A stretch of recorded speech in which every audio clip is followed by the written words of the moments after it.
Sebab tu kita kalau hukum yang Allah Taala letakkan, jangan kita zalim, tapi sebab manusia tadi dia yang nak cari sendiri. Kalau betul-betul dia beriman atau dengan kata lain dia takut daripada azab, daripada hukuman, kenapa dia buat? Ya, kenapa dia buat? Gitulah juga kita nak hukuman lain, contohnya macam zina kan. Kalau yang telah berkahwin direjam sampai mati. Oh, kalau orang sekarang fikir, itu zalim. Siapa yang zalim? Orang zina tu lah yang zalim. Sebab mereka melanggar hukum Allah Ta'ala. Ya. Allahu Akbar. Allah dah beritahu dah. Fankihu ma taba lakum minan nisa'i masna wa thulatha wa ruba'. Allah kata kahwinlah kamu wanita yang kamu suka. Nak kahwin 2, nak kahwin 3, nak kahwin 4. Yang pergi zina buat apa? Nampak tak? Itu kita bagi contoh tadi kan. Jadi makna hukuman Allah Ta'ala bukan zalim bukan zalim. Dengan akhirat kena lebih berat lagi. Itulah. Jadi itu sebagai apa? Dia panggil takhwif. Nak nakut-nakutkan manusia ni supaya dengan mendekati hukum, hukum dan juga larangan Allah SWT. Jangan nak buat. Kalau buat kena. Bila dah buat, jangan kata itu mereka dizalimi. Jawapannya tidak. Mereka bukan dizalimi. Bismillahirrahmanirrahim. Assalamualaikum warahmatullahi ta'ala wabarakatuh. Al-Fatihah. A'udzu billahi minasyaitonir rajim. Bismillahirrahmanirrahim. Alhamdulillahi rabbil alamin. Ar-Rahmanir Rahim. Maliki yaumiddin. Iyyaka na'budu wa iyyaka nasta'in. Ihdinas siratal mustaqim. Siratal ladzina an'amta 'alaihim ghairil maghdubi 'alaihim waladdallin.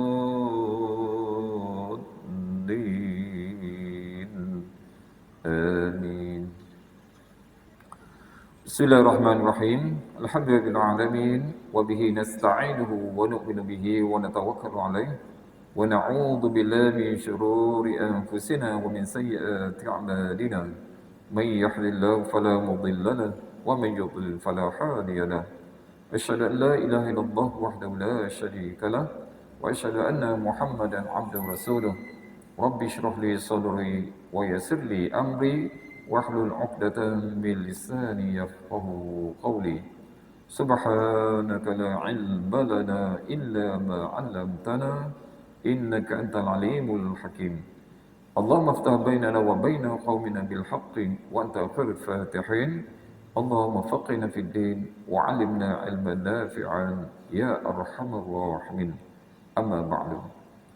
Alhamdulillah yang dikasihi Tuan Imam, ahli jawatan kuasa masjid, muslimin muslimah para jemaah yang dikasihi, dirahmati lagi di sisi Allah Subhanahu wa taala. Bersyukur kepada Allah Subhanahu wa taala di pagi yang berbahagia yang penuh dengan kemakmuran kebahagiaan ini kita ditempatkan di rumah Allah Subhanahu wa taala semata-mata dengan rahmat, kasih sayang, inayah, taufik pada Allah Subhanahu wa taala.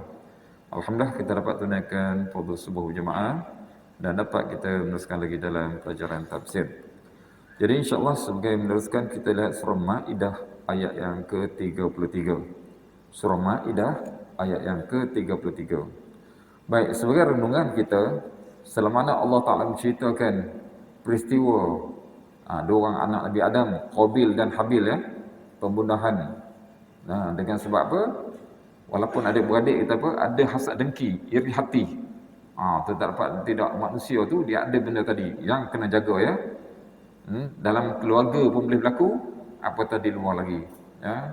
Sebab syaitan, syaitan ni dia cukup sukalah supaya kita ni bergaduh. Itu yang kena jaga dah. Dan kemudian Allah Ta'ala kaitkan dengan Bani Israel. Sebab Bani Israel ni banyak buat fahsyat dan munkar. Bukan sekarang saja, sejak zaman dahulu lagi. Mereka ni terkenal dengan walaupun bangsa mereka pernah dimuliakan pada zaman Nabi Musa AS, tetapi mereka ni Allah ceritakan penuh dengan fahsyat dan munkar. Sampai bila-bila? Itulah kita lihat mereka ini. Baik, jadi seterusnya kita lihat pula Allah Ta'ala menjelaskan pula balasan bagi orang yang yang memerangi ataupun yang bermusuh dengan Allah Ta'ala Rasulnya. Mereka yang membuat kerosakan, kebinasaan di muka bumi, terutama dalam sudut agama. Tu Allah Ta'ala cerita, balasan pasti akan menanti mereka ini, orang yang merosakkan agama Allah Subhanahu Wa Ta'ala. Jadi insyaAllah kita lihat ayat yang ke-33. أعوذ بالله من الشيطان الرجيم إنما جزاء الذين يحاربون الله ورسوله ويسعون في الأرض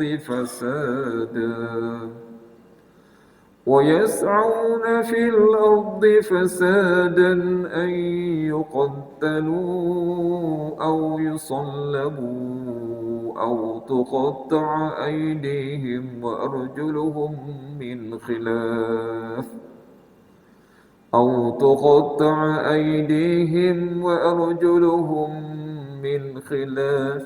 أو ينفوا من الأرض ذلك لهم خزي في الدنيا ولهم في الآخرة عذاب عظيم.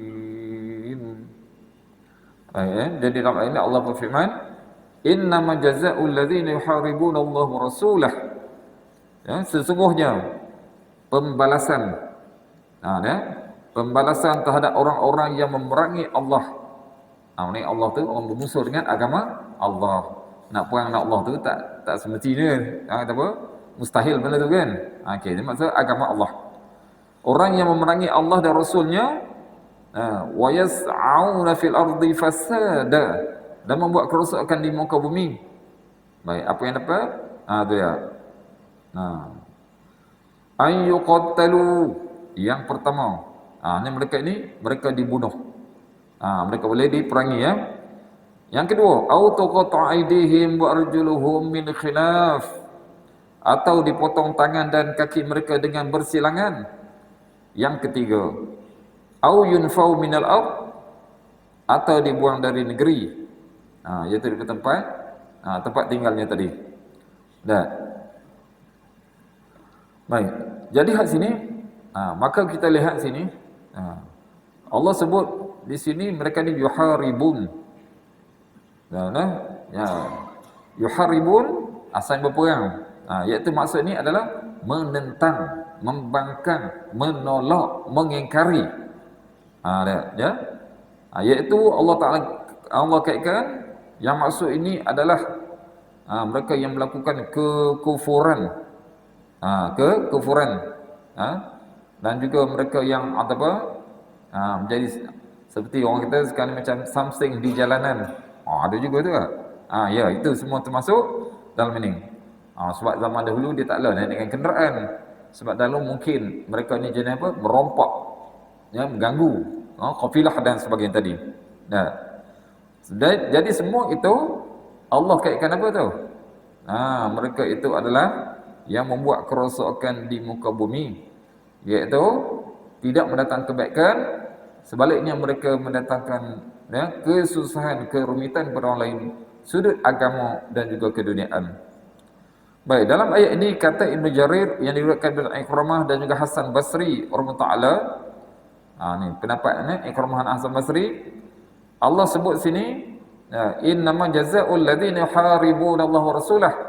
Sesungguhnya pembalasan terhadap orang-orang yang memerangi Allah, iaitu menentang agama Allah dan Rasulnya, dan membuat kerosakan di muka bumi. Jadi ayat ini turun berkenaan dengan kaum musyrikin. Kaum musyrikin. Tu. Baik. Jadi di antaranya kalau kita lihat, sebabnya kaum musyrikin ini mereka merosakkan agama Allah Ta'ala Sunnah, sebab mereka syirik kepada Allah Subhanahu Wa Ta'ala. Dan kemudian mereka menentang pula Nabi Muhammad sallallahu alaihi wasallam yang tak sepatutnya. Sedangkan mereka kenal siapa Nabi yang daripada kalangan kaum mereka sendiri. Bukan orang lain kaum mereka sendiri. Jadi maka situ Allah Ta'ala menjelaskan iaitu mereka yang menentang syariat Allah, agamanya, dan termasuklah bukan sahaja Rasul, tapi menghalang manusia daripada beriman kepada Allah dan mengikut Rasul. Mereka ini berusaha melakukan maksiat di atas muka bumi, menumpahkan darah. Yalah, kalau kita lihat ataupun berlaku pembunuhan dan sebagainya itu. Jadi maka Allah Ta'ala beritahu kepada mereka ini, jadi mereka ini akan diberi balasan dengan 3 perkara. Ini sekiranya mereka tidak bertaubat. Kalau mereka sempat bertaubat sebagainya, dimaafkanlah. Hanya antara dia dengan Allah SWT. Baik, yang pertama dibunuh. Kalau dapat tangkap, dibunuh ataupun diperangi mereka ini. Baik, ini juga termasuk dalam insya-Allah akan datang dalam bahasa Bughat. Bughat ni makna pelampau-pelampau yang menentang kepimpinan kepimpinan orang Islam. Baik, jadi mereka ni boleh dibunuh. Dan juga orang tu. Yang hak lain itu juga kalau mereka ini sehinggalah menyebabkan kematian orang lain dan sebagainya, sebab zaman dulu kan. Sebab mereka ni jadi macam perompok, lanun dan sebagainya. Mereka boleh kalau kali yang pertama mereka dipotong tangan dan kaki bersilang. Mana kalau potong tangan kanan, kaki kiri. Begitulah seterusnya. Kalau yang kali yang kedua pun nanti habis semua, jadi orang timur mereka dah. Okey, tu kalau dia berani buat lagi. Yang ketiganya, ni kita tahu mungkin nampak dia ni dia tak ada menggunakan senjata dan sebagainya. Maka dia panggil hari ni kita panggil dibuang daerah. Dibuang daerah. Ni banyak di negara kita pun ada yang kena buang daerah juga ya. Tu dah. Baik tak? Jadi mana? Jadi kata sambar dan Qur'an ni, siapa yang bertaubat di antara mereka sebelum ditangkap, maka tiada hukuman ke atasnya sebab dia bertaubat. Baik. Jadi ayat ini ayat ini kata mereka tidak boleh digunakan oleh seorang muslim seorang muslim untuk menghindari daripada hukuman yang telah ditentukan. Itulah. Dia nak lari ke sebagainya kat sini.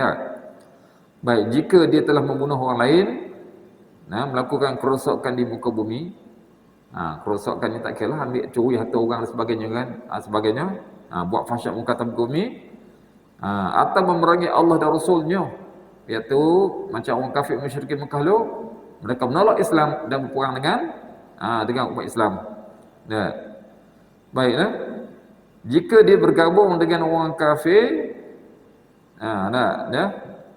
dia bergabung dengan orang kafir, duduk dengan orang kafir sekali, maka dia juga akan menerima padah yang sama. Iaitu dikira sebagai orang yang melakukan kesalahan tadi. Baik, diriwayatkan dalam kitab Abu Daud, Nasa'i, juga daripada Ikramah, daripada Ibn Abbas radhiyallahu anhu. Kata Ibn Abbas, ayat ini turun berkenaan dengan kaum musyrikin. Sama juga tak? Iaitu katanya siapa yang bertaubat daripada mereka sebelum ditangkap, maka tidaklah dilaksanakan hukuman tersebut kerana perbuatannya yang dahulu. Sebab dia bertaubat dan sebagainya. Baik, jadi sini kata Ibn Katsir pula. Kata Ibn Katsir baik, dia kata perkara ini tak berlaku secara umum untuk kaum musyrikin dan selainnya, bukan nanti orang musyrikin saja. Kalau orang tadi mengaku Islam tapi dia menjadi pelampau dalam negara dia sebagainya, penentang kepimpinan yang sahih, iaitu setiap orang buat kejahatan. Baik, sebabnya apa? Sebab dia ambilkan istinbatnya daripada hadis riwayat Imam Bukhari, Muslim, daripada Abu Qilabah. Abu Qilabah ni nama dia Abdullah bin Zaid Al-Jarmi Al-Basri. Baik, diriwayatkan daripada Anas bin Malik radhiyallahu anhu, katanya ada 8 orang daripada kabilah Bani Aqil datang kepada Rasulullah sallallahu alaihi wasallam lalu bai'at dengan baginda. Dia bai'at atas agama Islam, iaitu mereka mengaku mereka menerima Islam. Baik, kemudian sebab mereka tinggal mereka tinggal di Madinah, keadaan cuaca tadi tidak serasi dengan mereka, menyebabkan tubuh mereka menjadi sakit. Lalu mereka mengadukan hal itu kepada Rasulullah. Ya Rasulullah, kami ni rasa tak boleh duduk sini lah. Sebabnya apa? Cuaca Madinah ni kami tak tahan. Menyebabkan sakit pada kulit mereka tadi. Baik dah. Maka itu dia katakan bidah Bani Aqil lah. Kalau yang riwayat lain mengatakan itu dia panggil puak tu Uryainah. Uryainah puak ni hidung dia tinggi-tinggi, panjang-panjang. Tu dia lain sikit. Memang manusia, tapi hidung dia jenis tinggi panjang mereka. Ni puak Uryainah ataupun Bani dia kabilah Aqil tu ya hampir sama salah. Baik, jadi Rasulullah sallallahu alaihi wasallam perintahkan mereka supaya pergi kepada ada sahabat yang mengembala unta. Unta punya yang punya Rasulullah, yang punya Muhammad Islam dia ada kita panggil ada ladang lah. So pergi dia supaya mereka ini supaya pergi ke sana untuk minum. Minum ni kalau hak yang dalam Ibn Katsir dia kata minum daripada susu, tapi hak yang lain tu dia sebab dia dua riwayat yang lain lah. Riwayat mengatakan kencing unta. Itu yang ambil istimbat kata boleh tu, tapi itu hanya puak tu saja. Puak tu saja ya, bukan semua. Ya. Baik. Jadi dengan izin Allah Subhanahu Wa Taala mereka pun minumlah seperti mana yang diperintahkan Rasulullah. Tetapi mereka tu selepas mereka minum dah sihat semua, mereka tangkap pengembala yang Allah perintahkan tadi, pengembala tadi, dibunuh. Mereka bunuh tadi dan mereka mengambil unta-unta yang pelihara tadi, buat lari. Mereka buat lari unta tadi. Subhanallah. Nampak tak? Jadi puak ni dikatakan pelampar tadi. Baik, jadi berita itu sampai kepada Rasulullah sallallahu alaihi wasallam. Lalu baginda menghantar sekumpulan sahabat untuk mengejar mereka. Untuk kejar puak-puak tadi, dan akhirnya mereka ini berjaya ditangkap oleh sahabat. Sahabat. Dan di situ kemudian Rasulullah perintahkan supaya potong kaki dan tangan mereka. Cara bersilang tadi. Malahan ada dikatakan itu sebab mereka ini adalah orang yang melampaui batas ya. Maka ada dikatakan, ada juga dikatakan dicungkil mata mereka. Tu ada dalam Ibn Katsir tadi. Dan kemudian mereka dicampurkan di tengah matahari itu hingga mati kering. Dibiar itu sebagai balasan orang yang tu Baik, ini yang dikatakan oleh Imam Ibn Katsir, ini katanya ini yang diambil daripada kitab Muslim. Okey. Baik, dalam hadis yang lain, redaksi yang lain, tu Qabinah Bani Aqil atau Urainah. Tapi saya kata Urainah ni yang lebih masyhur daripada Bani Aqil tadi. Iaitu memang mereka ini setelah mana dipotong tangan dan dibiarkan di tengah padang pasir. Sehingga mereka mati. Tu. Dan ketika itulah kadang mereka siksa tu, mereka kena siksa tadi kan, bukan siksa sebab apa? Sebab mereka campak itu kerana balasan mereka tadi. Mereka minta minum tapi tak dilayan. Matilah mereka begitu. Baik, sebab itulah Allah Ta'ala sebutkan ini supaya jangan jadi macam mereka tadi. Jadi ada 3 balasan Allah sebutkan, ay yuqatalu aw yusalabu aw tuqta'a aydihim wa arjuluhum min khilafin aw yunfau minal ard. Mereka ini dibunuh. Dibunuh atau disolek. Solek tu diikat di pokok dia tak? Tadi yang Rasul buat tu, nampak? Dicampur tengah panah dia. Atau dipotong tangan dan kaki mereka dengan bersilang, atau dibuang dari negeri, ataupun kita buat daripada daerah tempat kediaman dia tadi. Baik, Ibnu Abi Talhah diriwayatkan dari Ibn Abbas tentang ayat ini, balasan tadi.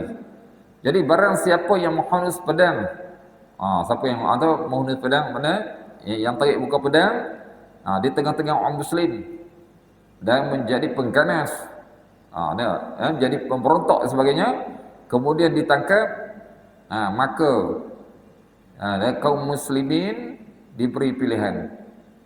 Ni ada pemimpin lah.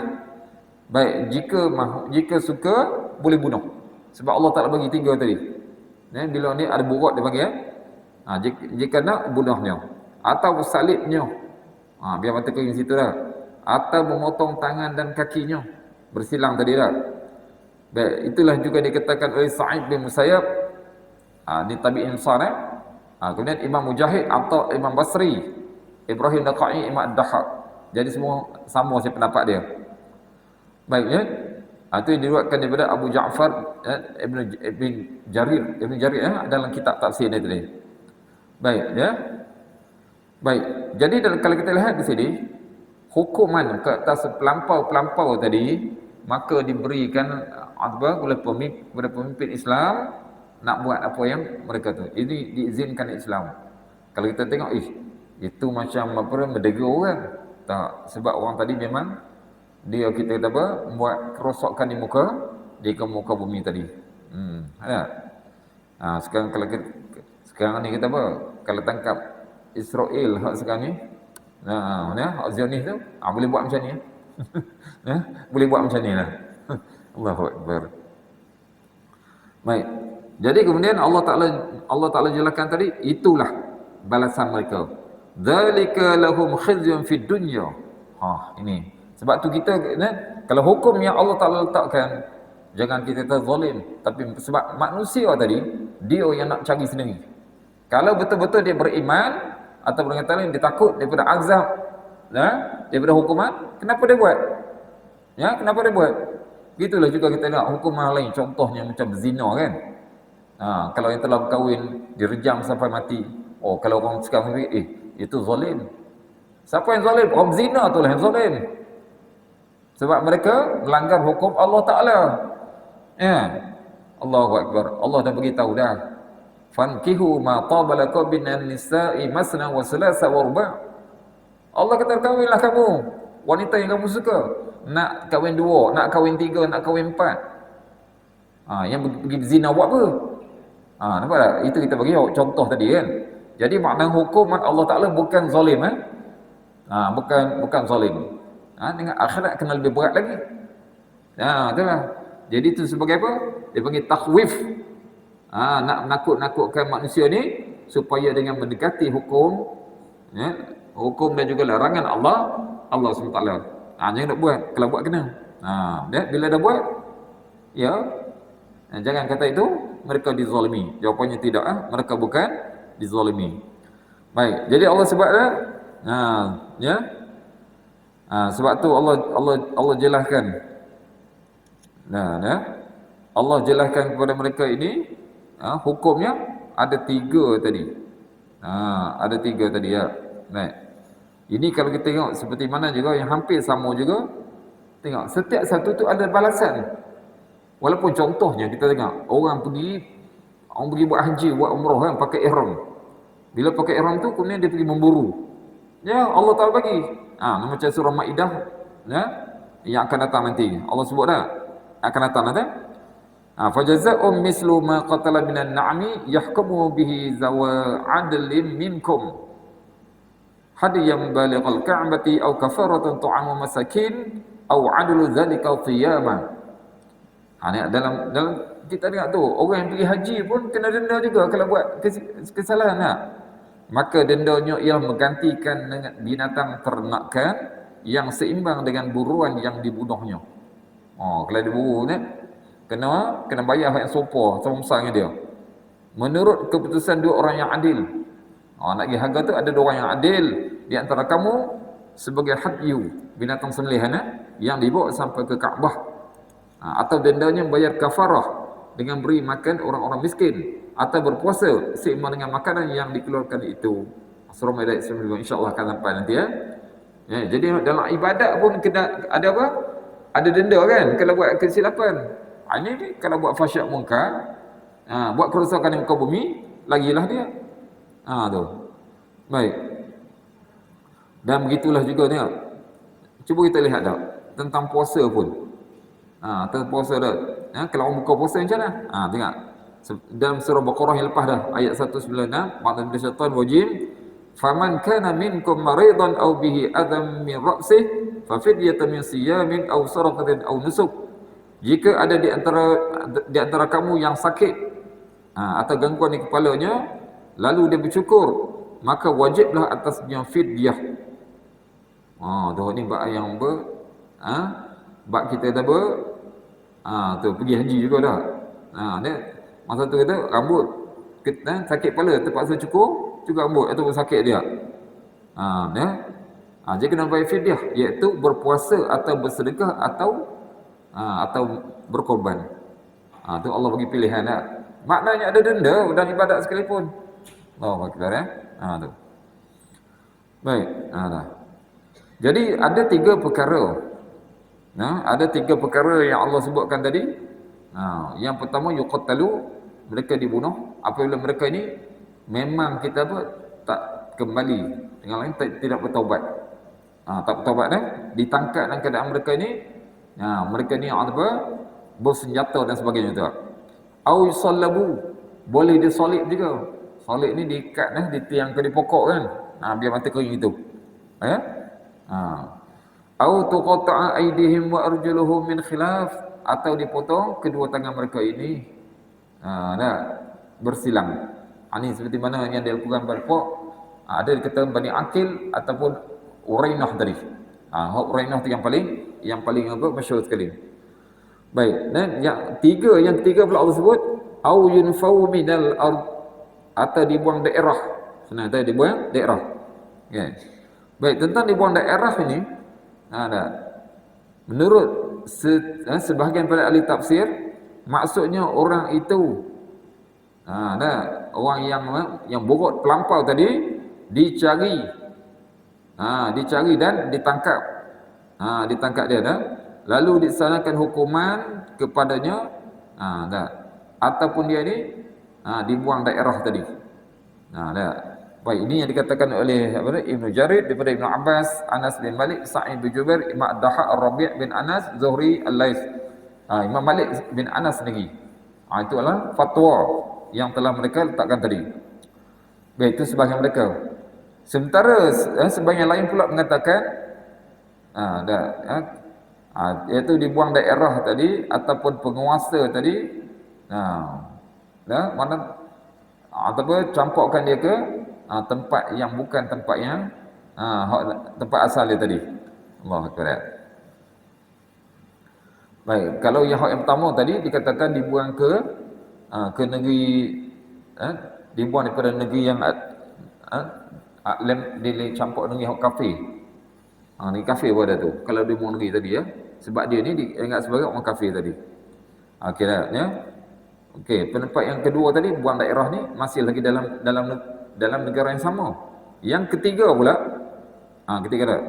menurut Sa'id bin Jubair, Abu Ya'sha, Al-Hasan, An-Qasim Basri, Al-Hasan lain, Imam Azuri, Imam Dahhak, Mukhatib bin Hayyan, dibuang daerah tetapi tidak dikeluarkan daripada negeri Islam. Macam kita zaman sekarang taklah kita campur ke negara lain. Baik, yang keempat, apa maksudnya dibuang daerah tadi? Menurut sebahagian ahli tafsir yang lain pula, yang dimaksudkan nafi dibuang itu adalah dipenjarakan, iaitu diasingkan daripada orang lain. Jadi ada beberapa pendapat tadi ada. Baik, yang demikian itu kenapa? Ini balasan mereka lagi. Dzalika lahum khizyun fid dunya. Demikianlah itu sebagai satu penghinaan untuk mereka di dunia. Nampak? Jadi orang yang melanggar perintah Allah, syariat Islam, di dunia lagi Allah perintahkan mereka ini dihinakan. Betul lah, cuba kita lihat tak? Ya. Macam kita kata, walaupun kita tak buat masa zaman dulu kan, contohnya bulan puasa, orang tak puasa kan, naik kereta jenazah kan sebagainya, tak kira lah. Ya kan? Itu sebagai satu apa? Satu-satu untuk menghinakan, untuk mendidik masyarakat supaya jangan mendekati yang dilarang tadi. Tu ya. Banyak lagi lah. Begitulah juga kalau kita lihat dah, yang kena hukum berjam dan sebagainya kan. Itu kehinaan mereka di dunia. Tapi tak apa kan, dia tengok tu dapatlah balasan dia kan. Mudah-mudahan di akhirat dia diampunkan Allah. Dah. Dah. Baik dah. Walahum fil akhirati azabun azim, dan di akhirat mereka akan mendapat siksaan yang besar. Siksaan besar ni tak lain tak bukanlah, memang tempat mereka neraka lah, tempat kekalnya mereka tadi. Nah. Baik dah. Baik ya. Jadi hak sini kalau mengikut kepada pendapat Ibn Katsir, yang dimaksudkan kehinaan dunia tadi katanya apa? Iaitu mereka dibunuh. Dibunuh kena melampau tu satu kehinaan juga. Disalib, dipotong tangan, tangan dan kaki secara bersilang, yang dibuang negeri buang daerah tadi, itu sebenarnya satu penghinaan bagi mereka di kalangan manusia di tengah-tengah kehidupan dunia ni. Ni kehidupan dunia ni. Baik, di samping itu Allah Ta'ala sediakan azab yang pedih untuk mereka di akhirat kelak. Sebab mereka ni, bila mereka ni kita apa? Bila keadaan mereka ini, na'udzubillah kita apa? Ini seolah macam orang yang hampir murtad, walaupun dia apa? Tidak murtad sekalipun. Sebab dia ada apa? Hak yang buruk tadi. Tapi ada hak zaman dulu tu bukan kata murtad dah, memang dia jadi mereka ni adalah di kalangan orang kafir lagi.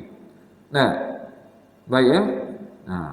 Jadi sebab itulah dalam ayat ini banyak ahli tafsir mereka lebih mengatakan ayat ini turun berkenaan dengan kaum musyrikin. Sebab orang musyrikin kita fahamlah, sebab mereka ni bukan beriman yang iman yang sungguh. Sedangkan orang Islam, orang yang beriman yang sempurna, mereka tidak akan lakukan sedemikian. Tak akan lakukan demikian sebab mereka ingat itu adalah perintah Allah Ta'ala kan. Baik. Jadi kata Ibn Katsir lagi, adapun orang Islam, seperti mana yang diriwayatkan dalam Sahih Muslim daripada Ubadah bin Samit radhiyallahu anhu, dia mengatakan Rasulullah sallallahu alaihi wasallam telah berbaiat dengan kami sebagaimana baginda berbaiat ke atas kaum wanita.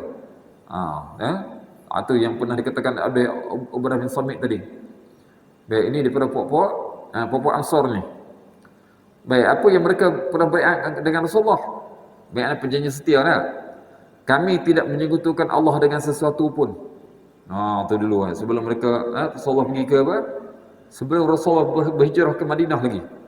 Kami tidak menyekutukan Allah dengan sesuatu pun, tidak mencuri, takkan curi, tidak berzina, tidak membunuh anak-anak kami, dan kami tidak memfitnah satu sama lain.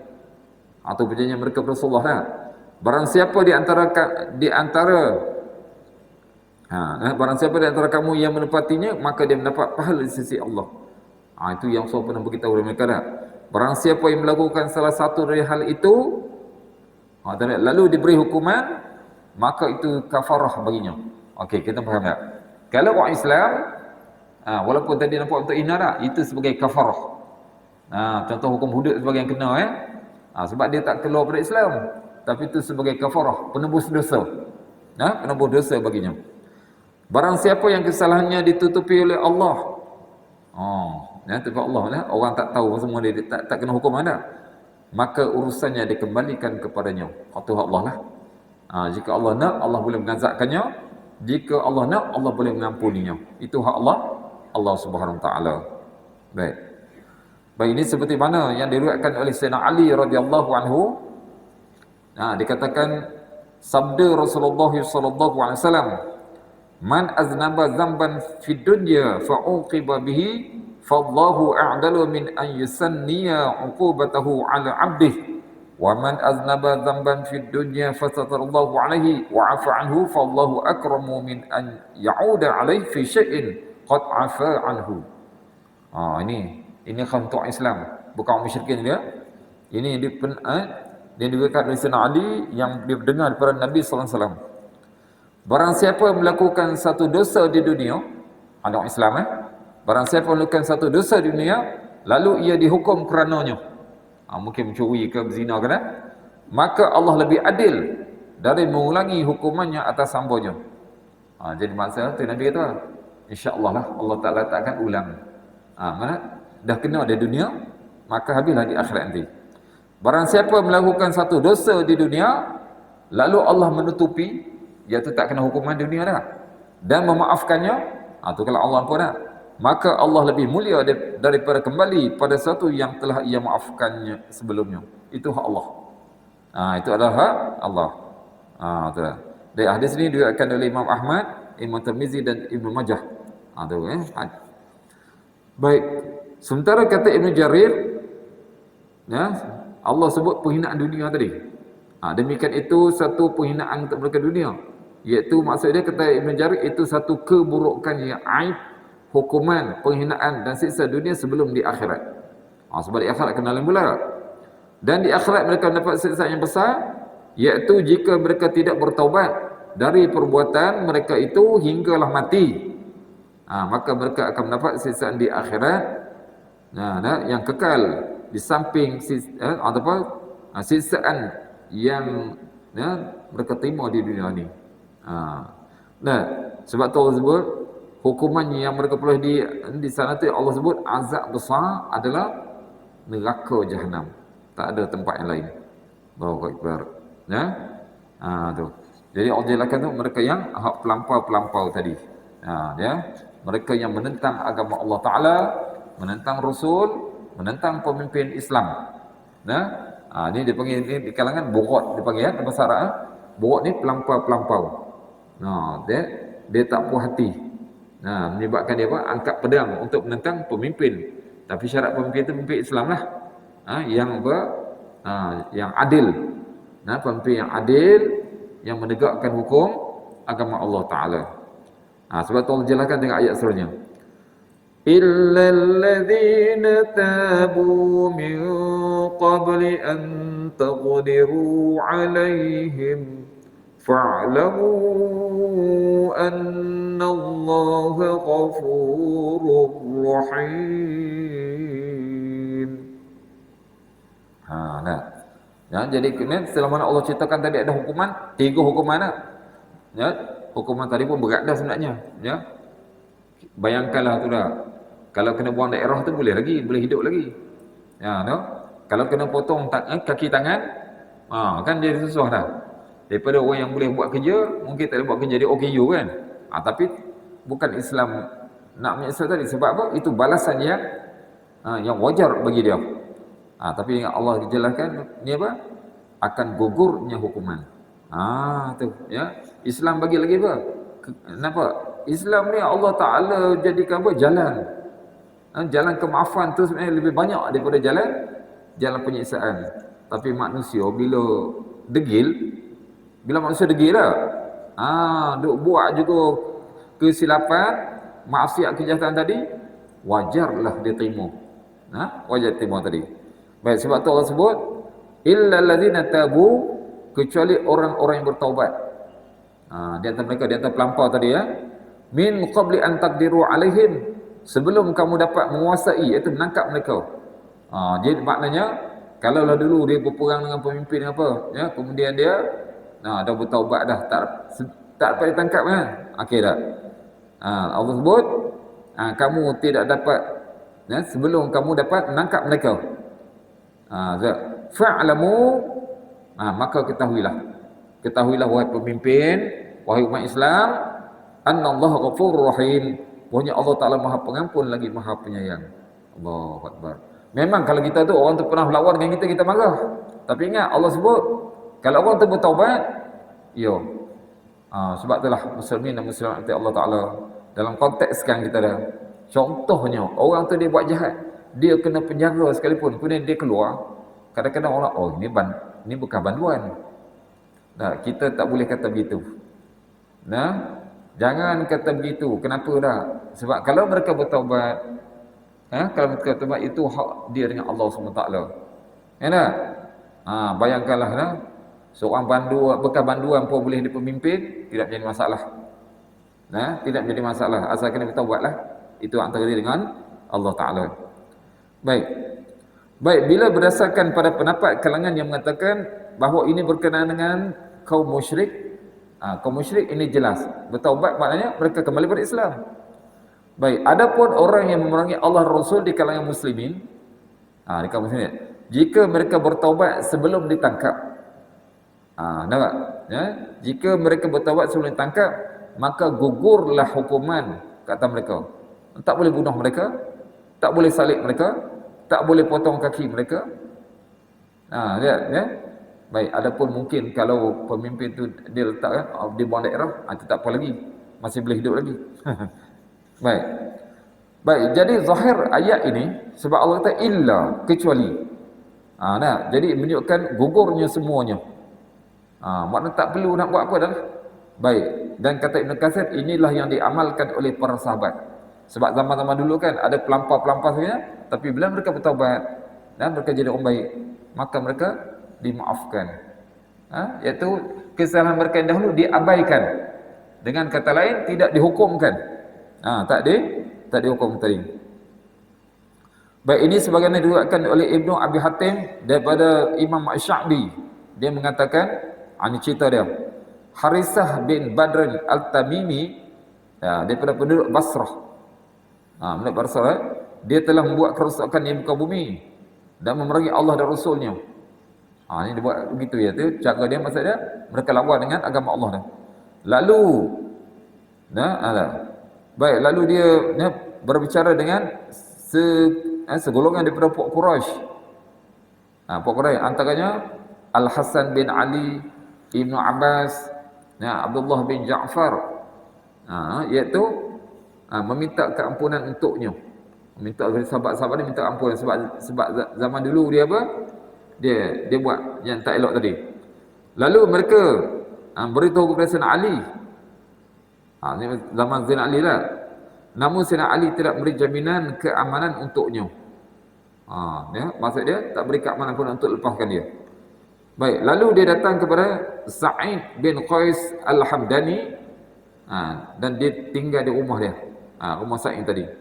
Kemudian Sa'id datang kepada Sayyidina Ali. Sebab di rumah Sa'id tujuan sebenarnya dia panggil orang apa? Mengambil syafaat, dia pergi. Supaya orang ni dapat tolong dia.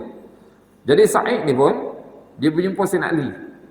Khalifah dia seraya berkatakan, ni zaman Sayyidina Ali, wahai Amirul Mukminin, apa pendapat kamu tentang orang yang memerangi Allah Rasulnya serta membuat kerosakan di muka bumi? Dia saja dia tanya tu lah.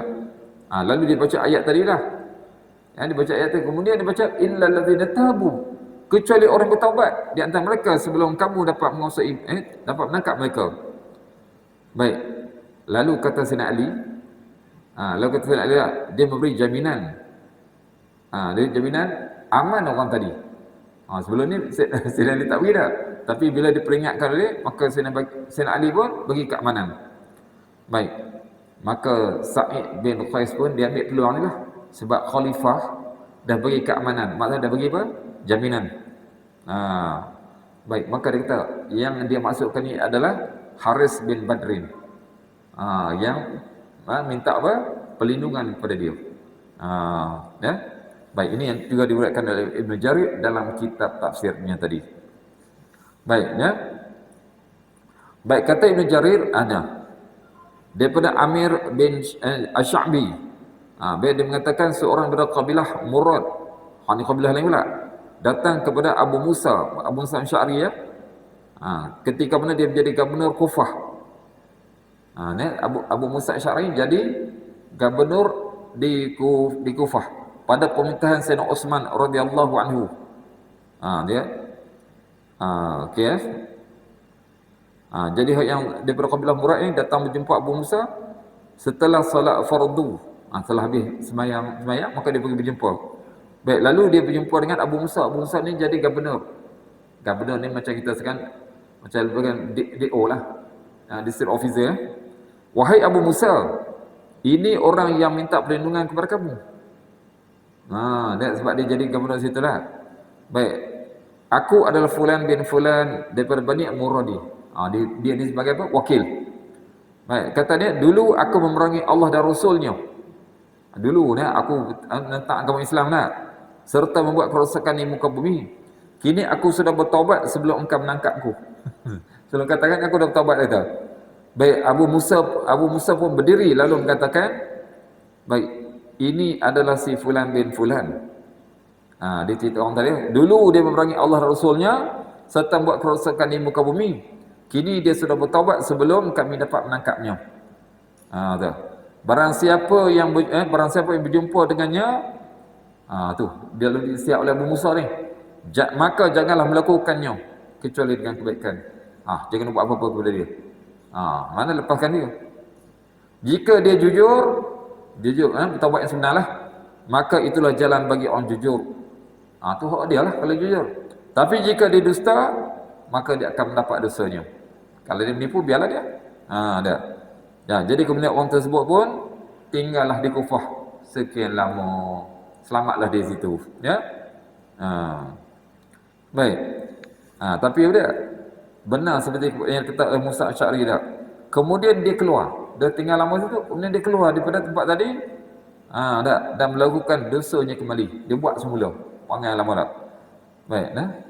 Lalu dia dalam pergaduhan sebagainya, terbunuhlah dia. Itu dia cerita dia. Baik, kemudian Ibn Jarir diriwayatkan daripada Abu Musa bin Ishaq Al-Madini bahawa Ali Al-Asadi, yang lain Ali Al-Asadi telah memerangi Allah Rasulnya. Ini maksud dia orang yang menentang Islam. Ya, maka dia buat kerosakan di jalanan, membunuh dan merampas harta orang di jalanan.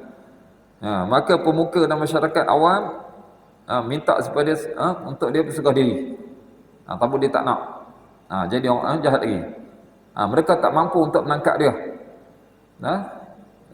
Tak mampu nak menangkap dia orang yang hebat sebagainya. Hinggalah satu ketika dia datang serah diri. Dia serah diri dia. Baik. Kata Ibn Jarir, yang demikian itu setelah mana? Setelah mana apa? Dia mendengar seorang yang baca ayat ni. Tu ya. Ayat surah Az-Zumar ayat 53 dengan ayat tadi.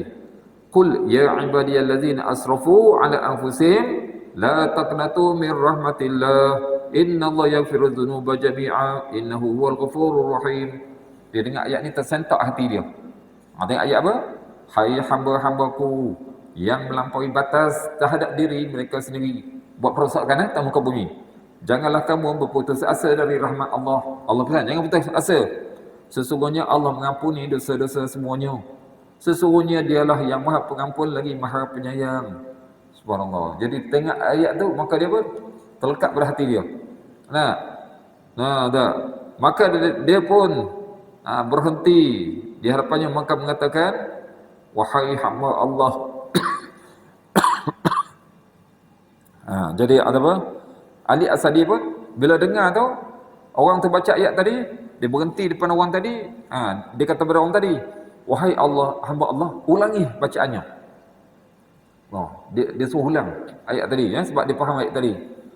Baik, ketika orang itu mengulangi bacaannya, bila orang tu dah bacanya, maka pedang di hak terhubung tadi dia simpan semula. Allahu Akbar. Sebab apa? Hati dia terkesan nak taubat tadi. Baik, kemudian dia datang dalam keadaan bertaubat. Dia bertaubat hinggalah tiba di Madinah pada waktu fajar, waktu pagi. Dia mandi, kemudian masuk ke Masjid Rasulullah, Masjid Nabawi untuk salat subuh. Salat subuh dah. Kemudian dia duduk dekat Abu Hurairah di kalangan sahabatnya ketika hari sudah terang. Maka orang-orang kenal dia. Orang kenal dia, hak ni Samsing ni dulu. Tu dah. Lalu mereka menjauhinya. Menjauhinya dah. Tujuannya untuk apa? Untuk menangkapnya. Untuk menangkap dia. Maka dia pun berkata, tiada jalan bagi kamu untuk menangkapku. Mana tak ada sebab kerana aku datang dalam keadaan bertaubat sebelum kamu menangkapku. Sebelum kamu taubat aku dah sebelum kamu tangkap aku dah bertaubat. Okey, mendengarkan keadaan itu maka Abu Hurairah pun kata, iya benar. Ya benar. Dia dah bertaubat. Abu Hurairah pegang tangannya hingga membawa bawa orang ni Ali Al-Asadi kepada Marwan bin Al-Hakam. Kita tu Marwan Al-Hakam tu dia apa? Gubernur Madinah. Gubernur Madinah pada zaman Muawiyah. Tu. Lalu dia mengatakan, kata Hurairah kepada gubernur tadi, ini Ali datang dalam keadaan bertaubat dan tidak ada jalan bagimu untuk menangkapnya dan membunuhnya. Mana tak ada sebab kamu nak tangkap, nak bunuh dia. Dia datang bertaubat. Baik, maka Marwan pun membiarkannya. Biarlah, sebab itu nasihat balik Hurairah. Dia tak menangkapnya dan tak pula membunuhnya.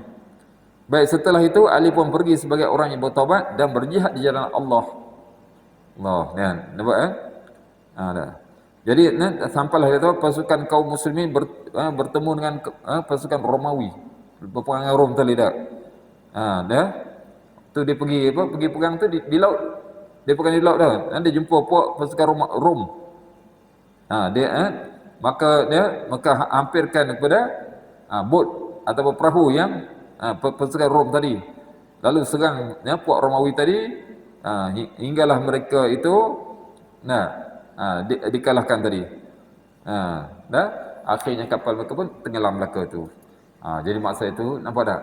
Jadi sini muslimin dan muslimat yang Allah Taala ambillah atau pengajaran sini ya. Pertama sekali, orang yang buat fahsyat mungkar dalam agama, dia akan hina dunia. Dia akan hina dunia. Malahan walaupun sekarang kita buat tak ada hukuman macam yang kita dengan ayat ini kan, tapi ingatlah orang tu akan hina pada pandangan manusia dan sebagainya. Ya, akan hina ataupun sikit sebanyak kan. Kalau dia kena penjaga, kenapa? Fahamlah sekarang kan. Itu dah menjadi satu kehinaan bagi dia. Ingatlah kalau tak bertaubat di akhirat besok lagi berat lagi. Baik, namun demikian Allah dah sebut dah cerita campur pada ayat lain, la taqnatu min rahmatillah. Jangan putus asa, jangan kecewa pada rahmat Allah.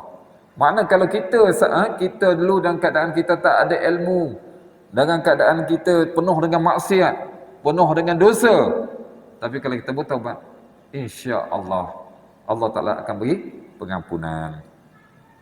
Sebab itulah rahmat Allah Taala yang maha luas tadi, maka janganlah kita lepas.